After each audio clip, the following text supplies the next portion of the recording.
How to choose a yoga block. Yoga blocks are a useful tool for adjusting the height of your body during poses.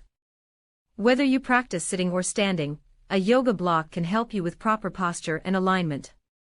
Hello and welcome to the lindyyoga.com podcast.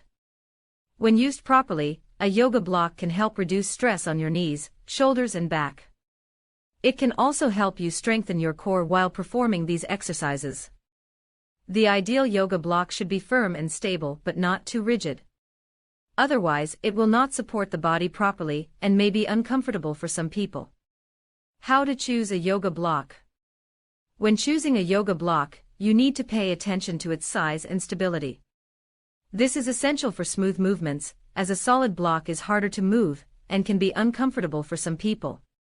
You should also pay attention to the material of the block, as good quality blocks should not peel and should be abrasion resistant.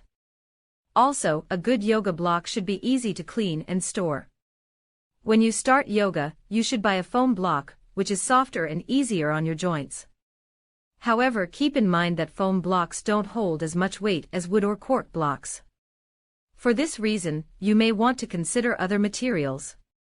A good yoga block is versatile and can be used for many different poses. Some beginners may not be able to reach their toes in certain poses, so the block can help them perform them. For example, you can use the block for forward bends where you press your hamstrings into the block. The block can also help you stay in a bridge position longer so you can reach deeper openings. A yoga block can also help you find stability and reduce your risk of injury. A good yoga block will prevent you from falling in a pose that may not be appropriate for you, such as standing forward bend. For beginners, this pose can be a little scary, and a yoga block can alleviate the fear of falling. To use a yoga block when performing a yoga pose.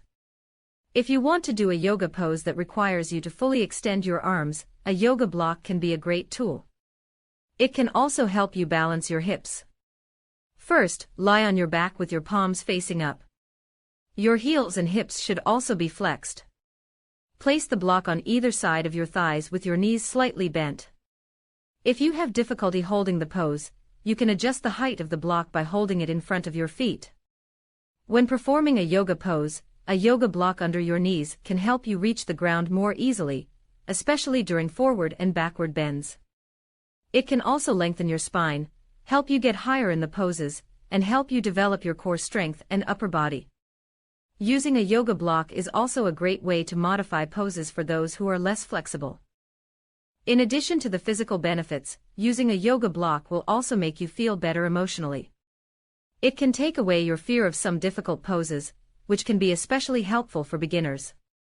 Crow pose, for example, which requires you to balance your arms, can be a difficult pose, especially if you're not sure you can do it safely.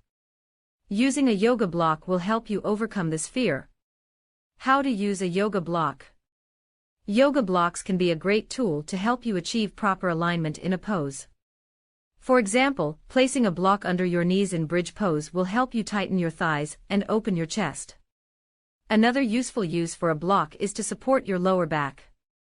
By placing a block under your shoulder blades, you can also improve the alignment of your spine and prevent tension in your lower back. When using a block, it's important to adjust the height. Typically, you should place one block higher than the other. You can also adjust the height by placing a block in front of your feet. Once you reach the right height, you can start a new pose. You can even use a yoga block to help you with back problems. A yoga block can also help you with knee pain. It can give you extra support and help you lean on your elbows or hands. If you are uncomfortable sitting on your elbows, you can place a block between your thighs or under your elbows. Depending on the size of the block, you can adjust it to fit your body shape. The key to learning how to use a yoga block is to pay attention to how your body moves during the poses. Your shoulders should be relaxed and your feet should be in a semi-upright position. Once you are in this position, you should keep breathing to make sure your shoulders are in a good position. Read the full article, Yoga Block Exercises, How to Choose a Yoga Block, on www.lindyyoga.com. With how-to yoga videos. Just click the link below the video.